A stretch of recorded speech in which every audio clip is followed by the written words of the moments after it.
दोस्तों, इतिहास में बड़े बदलाव अक्सर किसी ऐलान से नहीं, किसी प्रेस कॉन्फ्रेंस से नहीं और न ही युद्ध की घोषणा से शुरू होते हैं। वे शुरू होते हैं खामोशी से। आज जो चाल भारत ने चली है वो भी ऐसी ही एक खामोश चाल है, लेकिन अगर यह चाल सफल हो गई तो असर सिर्फ म्यांमार तक सीमित नहीं रहेगा। इसकी गूंज बांग्लादेश में सुनाई देगी, चीन में बेचैनी बढ़ेगी और भारत के नॉर्थ ईस्ट का पूरा समीकरण बदल जाएगा। यही वजह है कि यह मामला खतरनाक भी है और बेहद दिलचस्प भी। वीडियो में आगे बढ़ने से पहले वीडियो को लाइक करें, चैनल को सब्सक्राइब करें। भारत लंबे समय तक एक ऐसा देश रहा जो अपने बॉर्डर के उस पार हो रही उथल पुथल को सिर्फ देखता था, रिएक्ट करता था और फिर हालात शांत होने का इंतजार करता था। लेकिन अब यह सोच बदल चुकी है। भारत ने तय कर लिया है कि अगर पड़ोस में आग लगी है तो सिर्फ दीवार ऊंची करने से काम नहीं चलेगा। आग बुझाने के लिए कभी कभी घर से बाहर भी जाना पड़ता है और यही सोच भारत को म्यांमार के अंदर ले गई। अब जरा थोड़ा नक्शे को समझते हैं। भारत का नॉर्थ ईस्ट मिजोरम, मणिपुर, नागालैंड, अरुणाचल प्रदेश, इन सब के ठीक बगल में बैठा है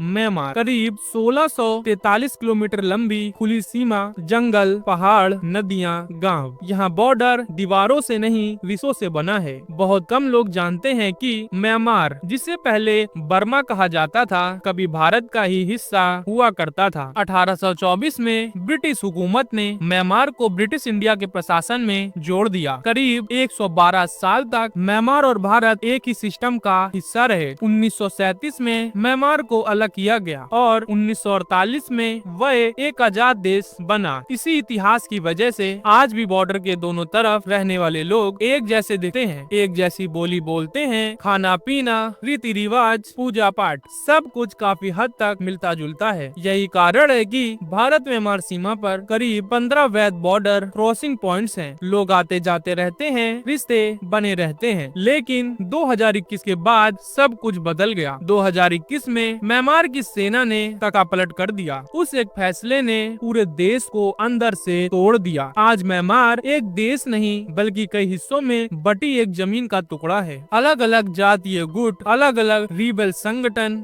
हर कोई अपने इलाके में हथियार उठाए खड़ा है। म्यांमार आज एक अंदरूनी जंग में फंसा हुआ देश है। ऐसे वक्त में भारत के सामने बड़ा सवाल था, किसका साथ दिया जाए। भारत ने जानबूझकर कोई साइड नहीं चुनी। भारत ने न तो खुलकर म्यांमार की सेना का समर्थन किया और न ही किसी रिबेल ग्रुप के पक्ष में खड़ा हुआ। भारत ने एक लाइन बोली, हमें शांति चाहिए, स्थिरता चाहिए, लेकिन इसके पीछे एक और सोच थी। अगर भारत पीछे हटता तो चीन पूरे म्यांमार को अपनी जेब में डाल लेता, क्योंकि चीन के लिए म्यांमार सिर्फ एक पड़ोसी देश नहीं है। म्यांमार एक कॉरिडोर है, इंडियन ओशन तक सीधा पहुंचा देता है। इसी वजह से भारत ने म्यांमार में रोड, पोर्ट और कनेक्टिविटी प्रोजेक्ट जारी रखे ताकि चीन को फ्री एंट्री न मिल जाए। लेकिन अब भारत ने गेम का लेवल बदल दिया है। अब भारत को यह समझ आ चुका है कि सिर्फ सरकार से बात करने से काम नहीं चलेगा। जो ताकत जमीन पर है उससे भी बात करनी पड़ेगी और यहीं से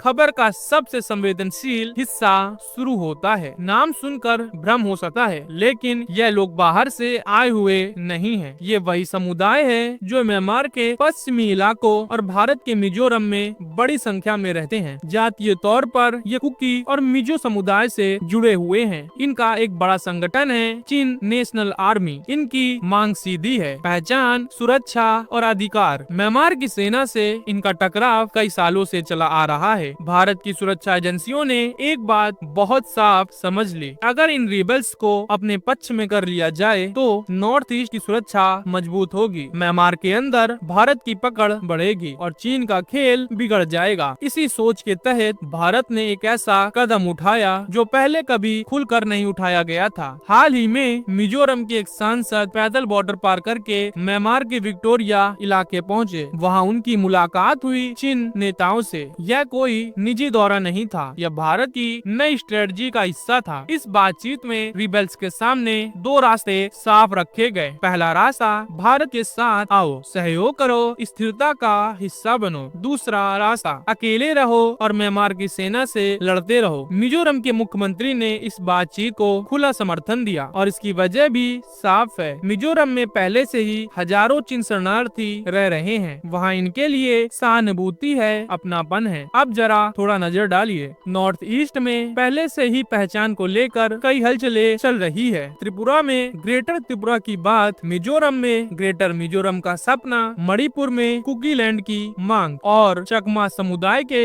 अलग पहचान। अब भारत इन सब को अलग अलग नहीं, एक बड़े फ्रेम में देख रहा है। अगर चिन रिबल्स भारत के साथ आते हैं तो भविष्य में नॉर्थ ईस्ट में एक नया स्टेट बनाना असंभव नहीं रह जाएगा। नाम चाहे ग्रेटर मिजोरम हो या मिसो हिल्स, संभावनाएं खुल चुकी हैं। हाल ही में दो बेहद अहम नियुक्तियां की गयी। मणिपुर के गवर्नर बने अजय भल्ला, पूर्व होम सेक्रेटरी इंटरनल सिक्योरिटी के एक्सपर्ट। मिजोरम के गवर्नर बने पूर्व army chief general VK. Singh. ये दो नियुक्तियां साफ इशारा है, भारत अब कर नॉर्थ ईस्ट को लेकर आधे मन से नहीं पूरे मन से सोच रहा है। बांग्लादेश के अंदर चटगांव हिल ट्रैक्स नाम का इलाका है, जहां चाकमा और कुकी समुदाय रहते हैं। अगर म्यांमार के चिन रेबल्स भारत के साथ जुड़ते हैं तो इन इलाकों में भी हलचल तय है और एक बहुत बड़ा एंगल है जिस पर कम लोग बात कर रहे हैं। अगर म्यांमार भारत के स्ट्रेटेजिक ऑर्बिट में आता है तो भारत अराकान आर्मी को खुली छूट दे सकता है और तब बांग्लादेश का चिकन नेक दबाव में आ सकता है। बहुत कम लोग जानते हैं कि बांग्लादेश के पास भी दो बेहद कमजोर कॉरिडोर हैं। मतलब खेल सिर्फ भारत के सिलीगुड़ी कॉरिडोर तक सीमित नहीं है। भारत को इस पूरे प्लान से क्या मिलता है? नॉर्थ ईस्ट की सुरक्षा मजबूत, म्यांमार में भारत की पकड़, बांग्लादेश पर रणनीतिक दबाव और चीन को साफ संदेश। भारत अब सिर्फ रिएक्ट नहीं करता, भारत अब पहले चाल चलता है। आखिरी बात, आज नॉर्थ ईस्ट सिर्फ एक बॉर्डर रीजन नहीं है, यह भारत की स्ट्रेटेजिक शील्ड बन चुका है। जो देश वक्त रहते इसे नहीं समझते वे बाद में सिर्फ रिएक्शन देने लायक ही बचते हैं। भारत अब हालात का इंतजार नहीं करता, भारत अब हालात बनाता है। तो दोस्तों, अगर आपको यह वीडियो पसंद आई हो तो वीडियो को लाइक करें, चैनल को सब्सक्राइब करें। जय हिंद, वंदे मातरम।